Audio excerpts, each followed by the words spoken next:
Good morning, students. I am Devinder Kaur, Assistant Professor in Economics at Government PG College, Sector 1, Panchkula, Haryana. Today, our topic of discussion is theories of balanced and unbalanced growth. As we know, every economy of the world plans their limited resources like capital in such a way that rapid economic growth can be achieved. We know, चाहे कोई विकसित अर्थव्यवस्था है, अल्प विकसित अर्थव्यवस्था है या विकासशील अर्थव्यवस्था है, every economy wants to attain more and more growth. सभी देश अपने देश का आर्थिक विकास चाहते हैं, आर्थिक वृद्धि चाहते हैं, और कैसे वो प्राप्त करें? हमें पता है कि चाहे एक विकसित अर्थव्यवस्था है या अल्प विकसित अर्थव्यवस्था है, हमें रिसोर्सेज की जो है वो हर जगह कमी पाई जाती है। कैपिटल जो है, हमारे जो रिसोर्सेज हैं, they are limited. So what is the basic goal कि हम कैसे अपने लिमिटेड रिसोर्सेज के साथ, कैपिटल के साथ मैक्सिमम ग्रोथ रेट को अचीव करें. सो क्वेश्चन इज कि कौन सी ग्रोथ की स्ट्रेटजी को अडॉप्ट किया जाए, बैलेंस्ड ग्रोथ स्ट्रेटजी या अनबैलेंस्ड ग्रोथ स्ट्रेटजी. सो सभी अर्थव्यवस्थाएं, every economy is facing imbalances and their ultimate objective is to achieve balance, and this can be possible only by applying both balanced and unbalanced growth strategies. So the thought of balance is as much important to the theory of unbalanced growth as the thought of unbalanced to the theory of balanced growth. What I want to say कि अगर हम balanced growth strategy की बात करते हैं तो वो unbalanced growth के साथ संभव नहीं है, और अनबैलेंस्ड ग्रोथ जो है वो बैलेंस के साथ संभव नहीं है, यानी कि दोनों ही एक दूसरे पर स्ट्रेटेजीज निर्भर करती है. तो ये जो हमने एक थीम डेवलप किया है कि every economy wants to achieve higher and higher growth, तो ये दोनों ही स्ट्रेटेजीज को अडॉप्ट करके इन ऑब्जेक्टिव्स को पूरा किया जा सकता है. सबसे पहली बात, चाहे हम इंडियन इकोनॉमी की बात करें, चाहे अमेरिकन इकोनॉमी की बात करें या पाकिस्तान की इकोनॉमी की बात करें, every economy wants to attain economic development. जितनी भी अर्थव्यवस्थाएं हैं वो अपने जो अल्प विकसित अर्थव्यवस्थाएं हैं या विकासशील अर्थव्यवस्थाएं हैं, जैसे कि हमारी अर्थव्यवस्था Indian economy, what they want to do, they want to get rid of the vicious circle of poverty. We know कि आज भी भारत में बहुत से लोग हैं जो गरीबी रेखा के नीचे रह रहे हैं. तो सरकार ऐसी नीतियां बनाना चाहती है, ऐसी स्ट्रेटेजी अडॉप्ट करना चाहती है जिससे कि गरीबी का ये जो दुष्चक्र है, ये जो कुचक्र है, इसको तोड़ा जा सके. सिमिलरली जब हम डिफरेंट ग्रोथ स्ट्रेटजीज की बात करते हैं, चाहे वो बैलेंस्ड ग्रोथ स्ट्रेटजी है या अनबैलेंस्ड ग्रोथ स्ट्रेटजी, तो हमें किस चीज का पता चलता है? हमें पता है कि डिफरेंट सेक्टर्स, चाहे वो प्राइमरी है, सेकेंडरी है या टर्शरी सेक्टर है, each and every sector is interrelated. Next हमारा पर्पस क्या है? We want to be self sufficient. हम आत्मनिर्भर भारत की अब बात कर रहे हैं. We want to achieve self sufficiency, कि हम दूसरे देशों के लिए, दूसरे देशों के ऊपर ज्यादा निर्भर ना करें अपने आर्थिक विकास के लिए भी, यानी कि हम ऐसी अपने देश में ही सुविधाएं उपलब्ध कराएं जिससे कि ज्यादा से ज्यादा लोगों को रोजगार मिल सके, प्रोडक्शन की ऐसी अपॉर्चुनिटीज क्रिएट करें जिससे कि हम आत्मनिर्भर बन सकें. सिमिलरली इन ग्रोथ स्ट्रेटजीज को पढ़ते हुए हम ये जानेंगे कि प्रोडक्शन जो प्रोसेस है उसमें बहुत तरह की इंडिविजिबिलिटीज होती हैं. सिमिलरली हम बैकवर्ड और फॉरवर्ड लिंकेजेस के बारे में भी जानेंगे कि कैसे डिफरेंट सेक्टर्स जो हैं, कैसे डिफरेंट जो इंडस्ट्रीज हैं वो आपस में कैसे एक दूसरे के साथ इंटरलिंक्ड हैं। तो कैसे अब हम इन ऑब्जेक्टिव्स को पूरा करेंगे? तो इन ऑब्जेक्टिव्स को पूरा करने के लिए हम बैलेंस्ड और अनबैलेंस्ड ग्रोथ स्ट्रेटजीज को पढ़ेंगे, उनकी क्या मेरिट्स और डीमेरिट्स हैं और दोनों ही कैसे एक दूसरे पर निर्भर करती हैं। जो हमारे पास अनबैलेंस्ड ग्रोथ स्ट्रेटजी है, हरीश मैन ने अनबैलेंसिंग प्रोसेस को, पाथ ऑफ डेवलपमेंट को, फॉरवर्ड और बैकवर्ड लिंकेजेस को एक्सप्लेन किया है। और लास्ट में हमने इसमें पढ़ेंगे कंपैरेटिव स्टडी। तो हम अब जान चुके हैं कि there are two schools of thought, यानी कि हमारे पास डेवलपमेंट की स्ट्रेटेजी को लेकर दो अलग अलग विचारधाराएं हैं। एक तरफ है रागनर नक्से, रोडान, लुइस, जो कि कहते हैं कि इन्वेस्टमेंट इस तरह से होनी चाहिए कि सभी क्षेत्रों का आर्थिक विकास हो, यानी कि बैलेंस्ड डेवलपमेंट होनी चाहिए पूरी की पूरी अर्थव्यवस्था की। दूसरी तरफ से है हमारे पास professor H.W. Singer, Hirschman, जो कि कहते हैं कि अगर हम तेजी से आर्थिक विकास पाना चाहते हैं तो हमें अपना निवेश कुछ स्ट्रेटेजिक इंडस्ट्रीज में ही करना होगा। जो मेन इंडस्ट्रीज हैं हमें पहले उसमें निवेश करना होगा। तो आज सबसे पहले हम जानते हैं बैलेंस्ड ग्रोथ थ्योरी, इसको डिटेल में जानते हैं।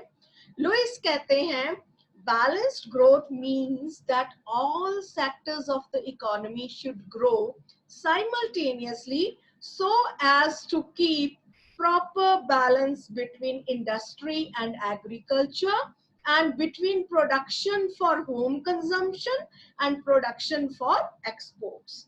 लुइस कहते हैं कि बैलेंस्ड, एक संतुलित जो हमारी ग्रोथ स्ट्रेटेजी है आर्थिक विकास की, आर्थिक वृद्धि की, इसमें हम सभी क्षेत्रों में इस तरह से विकास करना चाहते हैं जिसमें कि इंडस्ट्रीज भी ग्रो करें और एग्रीकल्चर भी ग्रो करे। और अगर हम प्रोडक्शन करें तो हम एक्सपोर्ट्स के पॉइंट ऑफ व्यू से भी प्रोडक्शन करें और अपने देश के लिए भी प्रोडक्शन करें, प्रोडक्शन फॉर होम। रोडान क्या कहते हैं? Balance growth means investment in mutually supporting industries which would create the market for each others products, यानी कि हम ऐसे सभी इंडस्ट्रीज में, उद्योगों में निवेश करें कि वो एक दूसरे के लिए मार्केट क्रिएट करें। यानी कि मान लीजिए 4 इंडस्ट्रीज हैं, A, B, C, D, तो A की जो प्रोडक्शन है उसके प्रोस्पेक्टिव कंज्यूमर्स हैं B, C and D। B की प्रोडक्शन के प्रोस्पेक्टिव कंज्यूमर्स हैं A, C and D। That means कि अगर 4 इंडस्ट्रीज हैं, A की प्रोडक्शन को बाकी के 3 इंडस्ट्रीज में जो काम करने वाले लोग हैं वो कंज्यूम कर रहे हैं, यानी कि they are supporting, mutually supporting each other. So that is what Rodan wants to say. अब हम देखते हैं अलग घोष क्या कहते हैं बैलेंस्ड ग्रोथ स्ट्रेटेजी के बारे में। He is saying planning with balanced growth indicates that all sectors of the economy will expand in same proportion so that consumption, investment and income will grow at same rates. वो कहते हैं कि हमें इस तरह से प्लान करके balance growth strategy को अडॉप्ट करना चाहिए जिससे कि कंजम्पशन, इन्वेस्टमेंट, इनकम तीनों ही बढ़े और सेम रेट पे बढ़े, सेम प्रोपोर्शन के साथ बढ़े। आप देख सकते हैं delta C upon C means change in what, किस चीज की बात कर रहे हैं हम यहाँ पे? Consumption. Delta I upon I means change in investment. Delta Y upon Y means change in income. So balance growth strategy का क्या मतलब है? अब हमने 3 परिभाषाएं की। Means all round development of the economy, अर्थव्यवस्था का संपूर्ण रूप से जो आर्थिक विकास है उसको हम कहेंगे economic development, economic growth with the help of balanced growth strategy. Now basis of the theory, हमें सप्लाई साइड में क्या दिक्कतें हैं? किसी भी जो अल्प विकसित अर्थव्यवस्थाएं हैं, क्या प्रॉब्लम्स हैं उन अर्थव्यवस्थाओं में? अगर हम सप्लाई साइड से देखें, इन अर्थव्यवस्थाओं में इनकम कम होती है, कम इनकम होने की वजह से लोगों की जो बचतें हैं वो भी कम होती हैं। कम बचतों की वजह से हम अगर अपनी इनकम का कम हिस्सा बचा पा रहे हैं, दैट मीन्स कि हमारा निवेश भी कम है, क्योंकि सेविंग्स को ही हम इन्वेस्टमेंट में कन्वर्ट करते हैं। तो कम इन्वेस्टमेंट्स की वजह से क्या है, कैपिटल फॉर्मेशन क्या हो रहा है, कम हो रहा है। और कम कैपिटल फॉर्मेशन की वजह से ही हमारी प्रोडक्टिविटी कम है, निवेश कम है, कैपिटल फॉर्मेशन कम है और हमारी उत्पादकता कम है। जब उत्पादकता कम है तो इंडस्ट्रीज में काम करने वाले लोगों की ऑटोमेटिकली उनको मिलने वाले वेजेस कम है, तो इनकम कम होगी। तो ये जो दुष्चक्र है ये चलता रहता है, ये सप्लाई साइड से है। अब हम डिमांड साइड से देख लेते हैं। कम आय होने की वजह से लोगों की परचेजिंग पावर कम है, वो कम वस्तुएं खरीद पाते हैं। जब कम वस्तुएं खरीद पाते हैं तो दैट मीन्स कि इन्वेस्टमेंट जो है वो कम है। क्यों? क्योंकि प्रॉफिट अपॉर्चुनिटीज नहीं है, कंजम्पशन कम है, परचेजिंग पावर कम होने की वजह से, और लो इन्वेस्टमेंट की वजह से again productivity is low, and due to low productivity again income is low. और ये जो दुष्चक्र है ये चलते ही रहते हैं। तो पर्पस क्या है? We want to do a sectoral balance. अब ये कौन से सेक्टोरल की बैलेंस की बात हो रही है?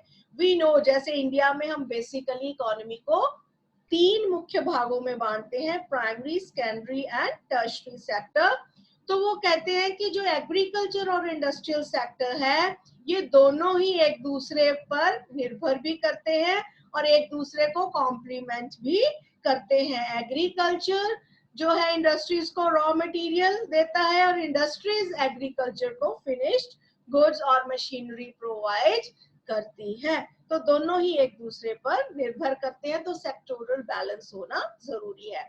तो बैलेंस ग्रोथ स्ट्रेटेजी में सबसे पहले हम व्यूज जानते हैं। जो सबसे फेमस इकोनॉमिस्ट है रोजनस्टेन रोडैन, क्या कहते हैं? वो कहते हैं कि इन्वेस्टमेंट जो है वो लार्ज स्केल पे होनी चाहिए। क्यों? क्योंकि there are indivisibilities in production process, यानी कि अगर प्रोडक्शन प्रोसेस में इंडिविजिबिलिटी सबसे ज्यादा उन्होंने किसको हाईलाइट किया है? इंफ्रास्ट्रक्चरल इंडिविजिबिलिटीज को। जैसे कि जो हमारी इंफ्रास्ट्रक्चर जरूरतें हैं उन पर निवेश हमें छोटे अमाउंट में नहीं चाहिए। सड़कों का निर्माण करना है, पुलों का निर्माण करना है, तो अगर आपको पावर, इलेक्ट्रिसिटी, इन सब चीजों पर ध्यान देना है, आपको ट्रांसपोर्टेशन पे ध्यान देना है, तो these things need very huge investment. तो इन इंडिविजिबिलिटीज की वजह से जो कि प्रोडक्शन प्रोसेस में है, तो हमें क्या करना पड़ता है? बोथ सप्लाई और डिमांड साइड की जरूरतों को पूरा करने के लिए हमें ह्यूज इन्वेस्टमेंट करने की जरूरत है और साइमल्टेनियसली इन्वेस्टमेंट करने की जरूरत है। जैसे कि अभी मैंने जिक्र किया इंडिविजिबिलिटीज का, तो सबसे पहले उन्होंने कहा प्रोडक्शन प्रोसेस में इंडिविजिबिलिटीज है, इंडिविजिबिलिटीज इन प्रोडक्शन फंक्शन। जैसे कि वो कहता है कंज्यूमर और कैपिटल गुड्स इंडस्ट्रीज हैं जो अंडर डेवलप्ड कंट्रीज हैं, इनके लिए बेसिक और नेसेसरी कंडीशन क्या है कि सोशल ओवरहेड कॉस्ट डेवलप होनी चाहिए, मींस ऑफ ट्रांसपोर्टेशन होने चाहिए, कम्युनिकेशन होना चाहिए, अच्छा पावर के सोर्सेज होने चाहिए, इरिगेशनल फैसिलिटीज होनी चाहिए, तभी जो लार्ज जो इन्वेस्टमेंट है हमें उसकी जरूरत है। ये जो सोशल ओवरहेड कैपिटल इंडस्ट्रीज हैं, in terms of time, that is these industries require large scale investment, यानी कि हमें खूब निवेश की जरूरत है। सिमिलरली जो मशीन्स हैं, जो टेक्निक्स यूज हैं, उनकी लाइफ बहुत ही लंबी होती है। ये नहीं कि हम थोड़ी सी प्रोडक्शन के लिए फिर उनको यूज करते हैं, वो लंबे समय में हमारा साथ बनाए रखती हैं। और इनसे मिलने वाली रिटर्न्स जो हैं, gestation period of this capital is more. हमें एकदम से सोशल ओवरहेड पर जो हम खर्चा करते हैं उसके रिटर्न्स हमें एकदम से नहीं मिलते, तो ये इनका लॉन्ग जेस्टेशन पीरियड है। तो ये जो इंडिविजिबिलिटीज हैं अंडर डेवलप्ड कंट्रीज में, ये हमारे से क्या डिमांड करती हैं कि हमें अपने निवेश का 30 to 40% social overhead cost per हमें निवेश करना चाहिए। Then comes indivisibility of demand. Now क्या है यानी कि अगर हम एक ही प्रोजेक्ट में पैसा लगाते हैं तो वो कहता है there is a high risk. क्यों? क्योंकि there is an uncertainty in the market कि हमारा प्रोडक्ट बिकेगा या नहीं बिकेगा।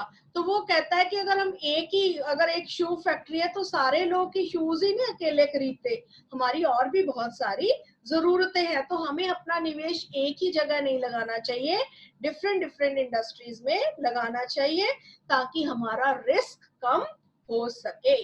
सिमिलरली वो सप्लाई ऑफ सेविंग्स में भी इंडिविजिबिलिटीज की बात करता है कि अंडर डेवलप्ड कंट्रीज में सेविंग्स जो है वो काफी कम होती हैं। तो ये विशियस सर्कल जो है अंडर डेवलप्ड कंट्रीज में, इसको बाहर निकलने के लिए, इससे बाहर निकलने के लिए हमें एक sufficient large amount of investment की जरूरत होती है। Then this is the views of Rosenstein-Rodin. Now we come to the Professor Naqse. नक्से कहते हैं कि हम विशियस सर्कल ऑफ पॉवर्टी में ग्रस्त हैं। कौन सी इकोनॉमीज? जो कि अंडर डेवलप्ड इकोनॉमीज हैं। तो व्हाट टू डू? वो कहता है कि हमें बैलेंस्ड ग्रोथ स्ट्रेटजीज को अडॉप्ट करना चाहिए ताकि हम इस विशियस सर्कल ऑफ पॉवर्टी से बाहर निकल पाए। कौन सा विशियस सर्कल है ये? डिमांड साइड और सप्लाई साइड दोनों तरफ से ही हम इस विशियस सर्कल ऑफ पॉवर्टी को फेस करते हैं। तो first of all let us discuss vicious circle of poverty on demand side. Income कम है, अल्प विकसित देशों में आय कम है। कम आय होने की वजह से मांग भी कम है। मांग कम होने की वजह से मार्केट का साइज कम है। मार्केट का साइज कम है तो इन्वेस्टमेंट भी कम है, और इन्वेस्टमेंट कम होने की वजह से कैपिटल फॉर्मेशन की कमी पाई जाती है, जिससे कि कम प्रोडक्टिविटी रहती है, उत्पादकता हमारी कम रहती है।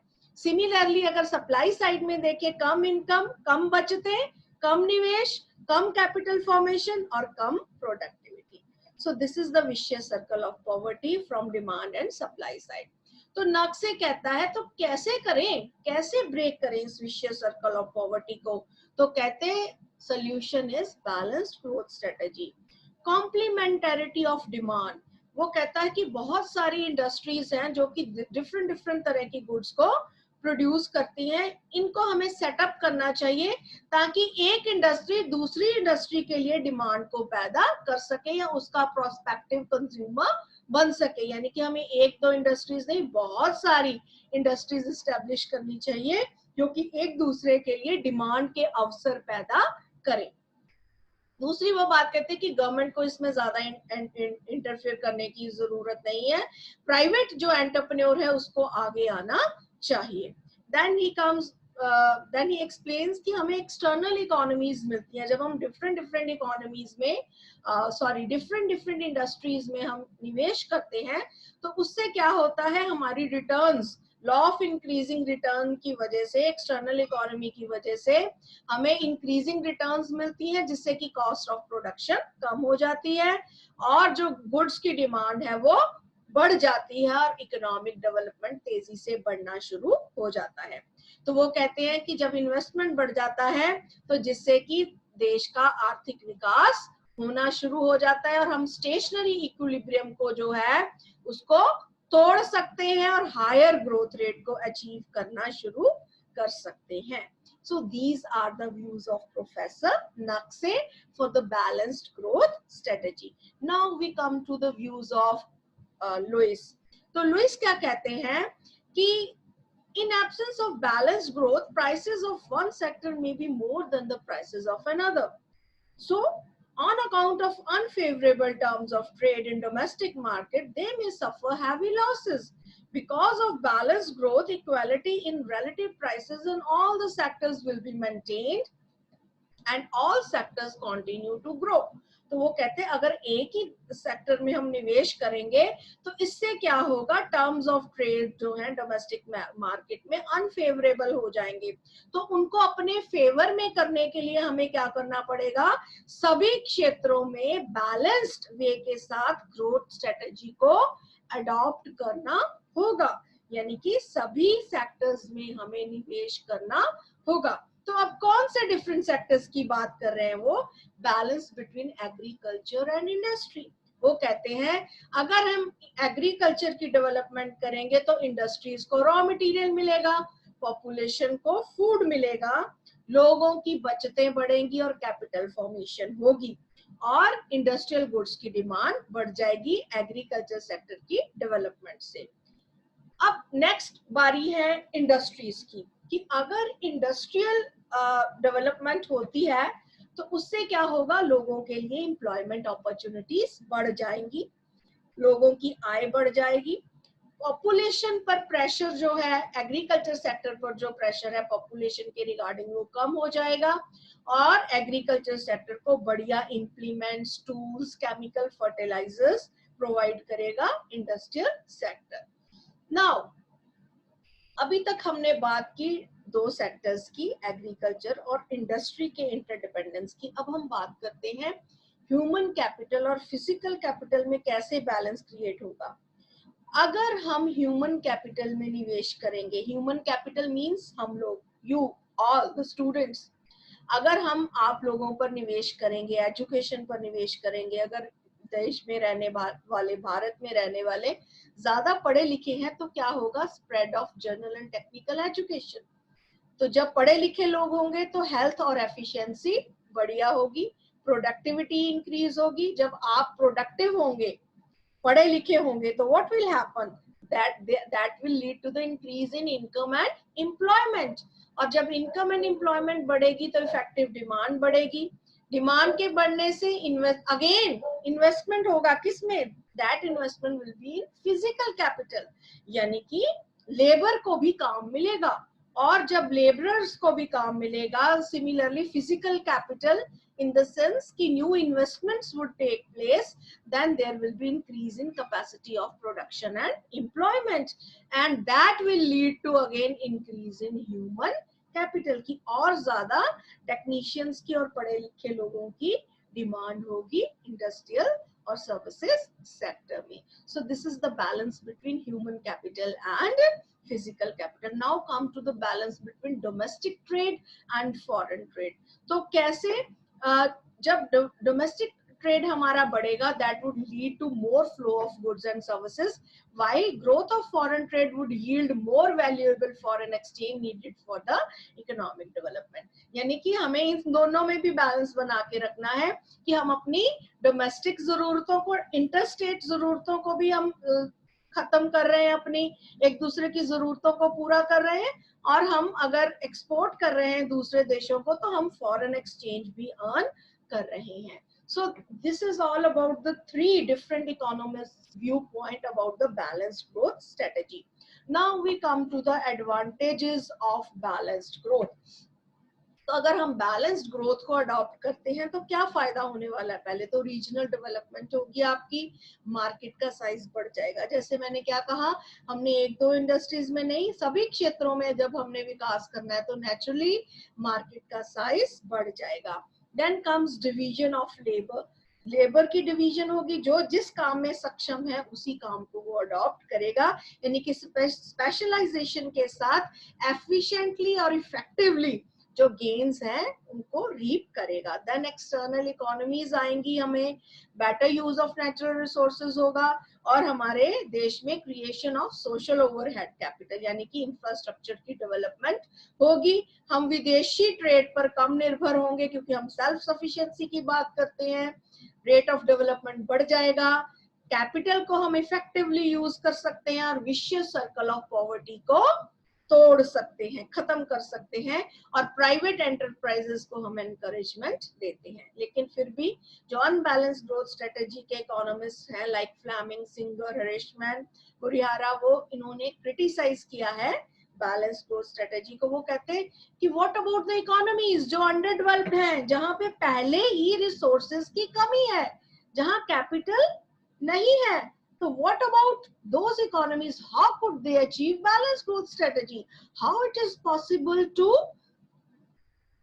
generate resources for each and every sector of the economy? इतनी सारी कैपिटल कहाँ से लेके आएंगे आप? Planning aspect not given due consideration, अगर आप सभी क्षेत्रों के विकास की बात करते हैं तो there should be a plan, और उस किसी भी प्लान का जिक्र नहीं किया गया। और एक्सटर्नल इकोनॉमीज और डिस इकोनॉमीज को भी इग्नोर किया गया है. सो this is all about the criticism. Now development from zero level. अब आप स्क्रैच से शुरू करोगे बैलेंस ग्रोथ स्ट्रेटेजी के लिए. Is it possible? कहां से लाओगे इतना पैसा? Same policy for developed and underdeveloped countries? No, it is not possible. Underdeveloped countries कहां से लाएं इतना पैसा? Not supported by the history. Historically भी ये correct नहीं है. Inflation हो जाएगी, फैक्टर डिस्प्रोपोर्शनलिटीज आ जाएंगी. स्टेट का रोल क्यों इग्नोर किया जा रहा है? गवर्नमेंट का रोल जो बहुत पॉजिटिव है, जहां पे प्राइवेट निवेशक नहीं आता वहां गवर्नमेंट आकर निवेश करती है. और ये ग्लूमी गुड पिक्चर्स जो है उसको शो करती है ये स्ट्रेटेजी, और इसको हम थियोरी ऑफ डेवलपमेंट नहीं कहेंगे. तो जो अभी तक हमने ये बैलेंस ग्रोथ स्ट्रेटेजी को स्टडी किया, फर्दर आप अपनी नॉलेज को एडवांस करने के लिए इन बुक्स को पढ़ सकते हैं. Lewis W.A. लोइस की बुक है the theory of economic planning. Ragnar Nurkse की problems of capital formation in underdeveloped countries. C.B. Kindleberger की है हमारी economic development. Thirlwall growth and development. Mathur की है planning for strategy for strategic growth. Then Lekhi की है economics of development and planning, और Hirschman की the strategy of economic development, and H.W. Singer economic progress in underdeveloped countries. So these are some books जिनकी reference के साथ आप balanced और unbalanced growth strategy को और भी डिटेल्ड तरीके से स्टडी कर सकते हैं. अब है बहुत ही important aspect, questions based on this topic. Exam में कैसे कैसे सवाल आपसे पूछे जा सकते हैं. आज हमने बैलेंस्ड ग्रोथ स्ट्रेटेजी को पढ़ा, नेक्स्ट लेक्चर में हम अनबैलेंस्ड ग्रोथ स्ट्रेटेजी को पढ़ेंगे. तो बैलेंस्ड ग्रोथ स्ट्रेटेजी के जो क्वेश्चंस हैं, what is balanced growth strategy, what are indivisibilities, what is the balance among different sectors, explain the necessary conditions for the success of balanced growth strategy, explain the relevance of balanced growth strategy for developing country like India, what are the merits and demerits of adopting balanced growth strategy. So these are the important questions जो कि आपसे examinations में पूछे जा सकते हैं. So this is all about today's lecture. So thanks to all students. Thank you.